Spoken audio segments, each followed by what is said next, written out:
Hey everyone, what's up? This is Mozart speaking. So, this is the second important update. I've been recording this for the second night in a row now. Well, this kind of thing happens very rarely. Just so you understand, yesterday, we saw one of the largest jumps in cryptocurrency capitalization in history, and today we're experiencing one of the biggest drops in cryptocurrency capitalization ever. The reason? Trump imposed tariffs without any exceptions. It's officially confirmed. 25% on Canada and Mexico, and an additional 10% on China. So, up to 10%. Canada immediately responded by saying they would impose retaliatory tariffs. Right now, I've got a 5-minute chart of the dollar index on the screen. The most interesting thing is that the dollar index barely moved at all. Well, actually, this 5-minute chart shows a slight bounce, and it's trading roughly in the middle there. I just trade Forex, but I've mentioned that a lot. This is important to me too, but the crypto market absorbed all the gains from the weekend. Not all coins. There are some coins that are relatively strong, which Trump announced would be in the state reserve. The same goes for Ripple and Cardano. These kinds of coins didn't get swallowed up. So far, it's holding its gains. They grew very well. HBAR, for example, didn't get swallowed up, even though he wasn't there. But what's happening today in the markets? With his tariffs, his subsequent post no crime in casino, don't cry, casino. I don't know. What he's trying to say, what he's hinting at, is that in the end, what do we have here? The Russell 2000 is down about 3% at its peak today. Really dropped a lot. Like, seriously. The Nasdaq is currently down by 2 and 42 and 3%. A lot. Nvidia is down 10% at its peak today, bouncing back a little. The S&P 500 is the heaviest, dropping 2%. The heaviest, the S&P 500. So what's my plan? So I was holding a long position. What?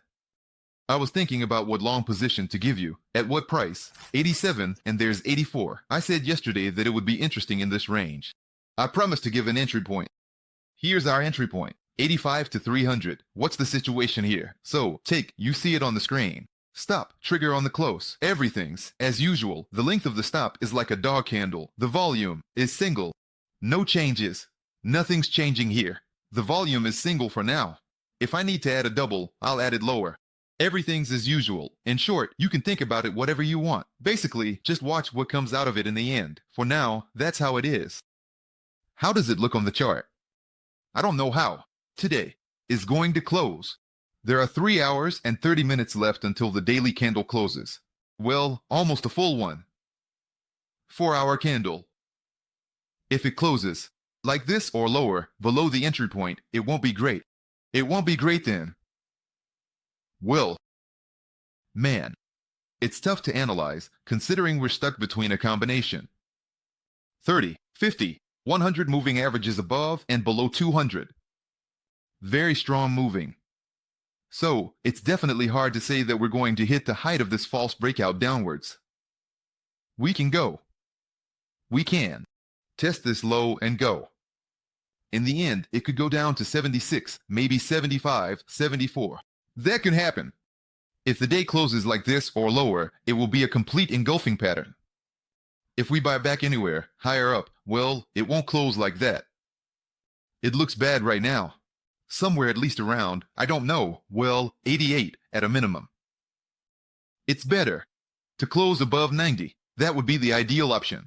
That would be the perfect scenario for closing out this day. Then the chances for a quick recovery will be there. Could that happen? Maybe. As we all understand, Trump is a very unpredictable and impulsive person. And he says one thing today, and tomorrow he might say something else. Just like it was with tariffs, just like it was with crypto. Yesterday he mentioned crypto in the state reserves. March 7. He has a press conference there. He's going to be saying something there too. It's unclear what might shed light on this state reserve. It's unclear how we're going to move forward, considering the tariffs that have been imposed all week. What kind of momentum will we pick up this week? Or we'll just keep moving sideways, roughly in this range. So we'll just stay like this. It's still unclear. We'll see, at the very least, how today's daily candle closes. But, what's going on here, though? 4-hour chart. Buy the Bitcoin. It doesn't look too great again, you know? We worked through this, triple convergence, and I closed out in profit on that. You all know that, right? Now we have actually completely absorbed all this growth, and if we close the day, that is, below the mark. Here is 85, 84, 900, somewhere here, then again the same thing, it looks like a false breakout. And this is the distance that can be gone down in case of a negative scenario, that is, right up to the marks there. But the target based on the pattern is 77. If the momentum holds with some buffer, it could drop to 74 or 73. It could drop. But the market will keep in mind that Trump did promise something. And maybe on the 7th, he'll reveal it. So, if we do head that way, it's unlikely we'll go much lower. Somewhere over there. We'll stop and wait for the results. For now, this pattern isn't closed yet. It's too early to talk about that. Liquidations, out longs. The C. Yesterday, we wiped out all the shorts. Today, we're taking out all the longs. Before that, they also wiped out all the longs. Yesterday, there were short liquidations totaling. In total, there are about 55 million in net shorts, and today there are 52 million in net longs. The helicopter is wild. I just don't know. For now, I've jumped into a position like this. For now, this is about the average price that I'm okay with. This is roughly the Friday close. Give or take.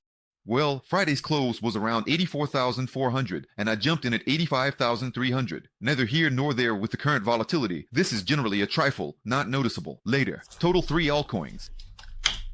Here it looks already a little worse than Bitcoin. Well, almost very similar to Bitcoin. But here we also need to understand again, if we swallow all this movement today and do not go higher, we can go down this distance and run into the annual moving in the region of C3, $720 billion.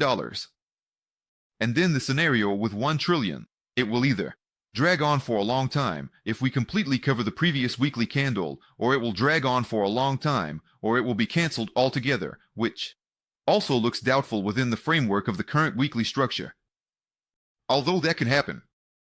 The throwback was strong. Still, it's November-December. The throwback was strong, but we can't rule that out. Tariffs are strong. They are a powerful weapon that hits all markets hard. We see this perfectly well. And if we don't see any positive factors coming up soon, we'll have to make decisions as we go. So technically, that's how it looks for now. So we closed last week. Okay, I kind of recorded a video about this yesterday so that everything was clear. And right now, we're partially trading this candle. We can't completely cover it. Then all scenarios can be rewritten, absolutely all of them. While we're trading it, yeah, a permissible drop. So, we've traded according to the Fibonacci levels. You can trade it. This is a drop back to $780 to $790 billion. Over there. Yes, this can happen. If Bitcoin bounces back to around 83 or decides to close this entire gap down to 80, then yeah, that's possible. Regarding the entry point, I doubt that I have taken some kind of bottom, and we will not update it. I'm really skeptical, most likely it'll go lower. But I took an adequate, some average entry, and I can never guess the exact, perfect entry point. It's reasonable, it's fine, although we've already come back to it. Next, funding in the system. How does the funding look? It's still positive for now. So yesterday it dropped into the negative zone, into 0. Yeah, it went negative, but for the day it was at 0. So, I mean, if I average it out for the day, we dropped to 0. The negative was literally just for 1 hour, maybe 1 to 2 hours. Just like it was around February 4th. After the dump on February 4th, we didn't drop below the negative again. And we're recovering again. So, funding is holding for now. Considering the funding, yes, we can count on this being a takeover for now. About this whole pump story over the weekend. We can count on that for now. Hey, the gap on CME. Basically, we almost covered it. So, it depends on how you count. If we're talking about the shadows, we covered it. But of course, it's right to count by the body. The body closure here is just a bit short, still around 84, somewhere between 700 and 800. Well, okay, it'll be easier to look at Bitcoin here, to see where that gap is covered. Here it is. On the exchanges. Yeah, we can give it without any problems. In general, there are no problems with the current ownership to give it there. So, right now, there are a lot of conflicting factors. A whole lot. And the S&P. And the S&P is approaching the 200th moving average, which is generally quite rare for the S&P. The last time it was this close was on August 5th during the carry trade on the yen. And before that, it was in a bear market altogether. It's approaching again. On the DAT. It hit the 200 moving average plus the monthly strip. And there you go. Russell 2000. It's just dropping down like a stone and heading towards the annual moving average, as I understand it. The annual moving average, yeah, it's hit that too. There are strong supports everywhere in the market, really strong ones. And, plus, the dollar index isn't really reacting much, so far. It's not really reacting much. So, it really looks like, again, emotional behavior. Because for now, no one really knows how these sanctions are going to work. They will lead to not sanctions. Everything he has is called sanctions. They will lead to an increase in inflation. They won't lead to that. It's going to be a long, long time, obviously. For now, this is the first emotional reaction. So, here you just have to look strictly at the chart. It's impossible to make a decision with such conflicting news coming in. So I just look at the chart and make, like, more or less reasonable decisions for myself. And you can see them on the screen. But let me say right away and warn you that given the current volatility, everything I'm doing right now, I'm only giving you Bitcoin. And for now, this is a standard volume for me. It's 2% of the deposit, risking losing 2% on the deposit if we close around the stop or just below it. I don't know how you take it. I'm working with my own volume. For now, this is a standard volume, and it seems like I'm not taking on big risks. But the situation itself is very tough and risky. And how is all this going to turn out in the end? Well, this kind of structure is rare. To go up that much first, and then down just as much. Especially with such a huge spread. It's, well, a rarity. You'll find very few examples like that on the chart. So this kind of structure follows for the second day in a row. So, please make your own decision. Whether you should repeat after me or not. But I proceed from the graph, from what I see. And right now, it seems like a decent point to try going long. Give it a shot. If we go significantly lower, we'll have to work through this whole pattern, and the setup will be rewritten.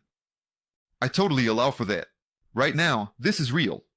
Because we are now squeezed right somewhere in the middle of the moving averages. We can move around here anywhere for a long time. And we'll either have to add more again, or close this long position at a loss, maybe partially, and set a limit order lower. There are a lot of options here, so please take a look and pay attention to all the risks. I'm just warning you, I've said everything I wanted to say. I've said a lot. Yeah, you can see that it's either a long or a short, but watch my actions. I'm in a long position. There's an entry point, a take profit, and a trigger stop. Let me repeat, the trigger stop is the closing of the daily candle below the red line. If it closes below, I exit with a loss. All she does. If she touches, I don't leave with a loss. She can touch and bounce off. We'll see how this goes. Thank you all for your attention. I wish us all good luck. You can only wish Astrapum good luck. Have a good day, everyone. So, what day is it? Good night, and have a good day tomorrow. Bye, everyone.